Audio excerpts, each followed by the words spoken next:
Madam, KCR TRS launch చేసినప్పుడు ఇది ఫక్తు రాజకీయ పార్టీ కాదు అని అన్నాడు.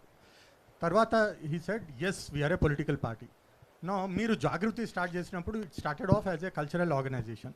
ఇప్పుడు మీరు it has escalated in to a political party. No, this shows your party falls in a clear pattern within the family to develop two centers of power right in the bud. How do you react to this? Well, you are very wrong. I am sorry to say that, because I was suspended from BRS party without even being asked for an explanation. For any political party that is run under the Constitution of India, it is my democratic right to be at least given a show cause notice asking for whatever I have done or whatever I have commented or whatever reasons. See, there are other people right now, like Mr. XMLA, Mr. Rohit Reddy. He's in various cases. He's only been given a show cause notice. అంటే ఒక రాజ్యాంగబద్ధంగా నడిచేటటువంటి పార్టీలో ఎవరన్నా తప్పు చేసినారు అనుకుంటే suspend డైరెక్ట్గా చేయడం అన్నది కరెక్ట్ కాదు. పొలిటికల్ నోటీస్ ఇవ్వాల్సింది. ఇవాళ ఎక్స్ఎమ్మెల్యే రోహిత్ రెడ్డి గారి మీద రకరకాల ఆరోపణలు వస్తున్నాయి. ఆయనకు షో కాజ్ నోటీస్ ఇచ్చిర్రు.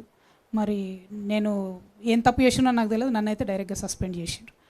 ఏ రోజైతే బీఆర్ఎస్ పార్టీ నన్ను సస్పెండ్ చేసిందో, ప్రజా జీవితంలో ఉండాలనుకునే ఒక వ్యక్తిగా నాకు తెలుసు ఈ రాష్ట్రంలో బీజేపీ ఎన్నటికీ మేలు చేయదు, నాకు తెలిసి ఈ రాష్ట్రంలో కాంగ్రెస్ ఎన్నటికీ మేలు చేయదు.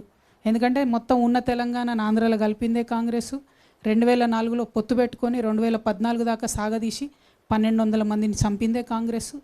వచ్చిన తర్వాత కూడా ఇప్పుడు కాంగ్రెస్ ప్రభుత్వం వచ్చిన ఈ 2.5 ఏళ్లలో కూడా గోస తప్ప ఇంకోటి లేదు. సో నాకు కాంగ్రెస్ ఆప్షన్ కాదు, బీజేపీ ఆప్షన్ కాదు.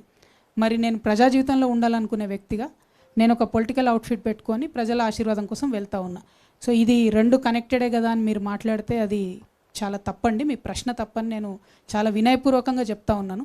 ఎందుకంటే బీఆర్ఎస్ పార్టీ నన్ను వద్దనుకున్నది. నేను మాత్రం నా తెలంగాణ ప్రజల దగ్గరికి, కుటుంబ సభ్యుల దగ్గరికి వెళ్తున్నా. వాళ్ళు ఆదరిస్తారో మరి నన్ను ఏం చేస్తారో అది ప్రజల ఇష్టం, వారికే వదిలేస్తారు. Thank you.